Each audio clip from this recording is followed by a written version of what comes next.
আপনার কারণে যদি কারোর চোখ থেকে এক ফোঁটা অশ্রুবিন্দু ঝরে পড়ে যায়, অপেক্ষায় থাকুন। কেউ একজন আপনার চোখ থেকে শত শত ফোঁটা অশ্রুবিন্দু ঝরে পড়ার কারণ হবে। দিনের পর দিন যার সাথে ভালোবাসার মিথ্যা অভিনয় করে আসছেন, একটু একটু করে একটা মানুষের বিশ্বাস নিয়ে মনের মতো খেলছেন, অথচ পাশের মানুষটা আপনার ছলনা কিছুই বুঝতে পারেনি।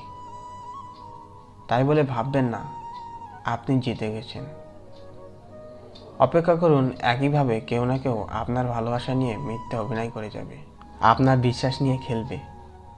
কেউ কিছু দেখে না, জানে না, কিন্তু প্রকৃতি সব কিছুই দেখে, সব কিছু জানে কে কী করছে, ঠিক সময় মতো তাকে তার জবাব দিয়ে দেয়। সে কিন্তু তার কর্মের ফল ঠিকই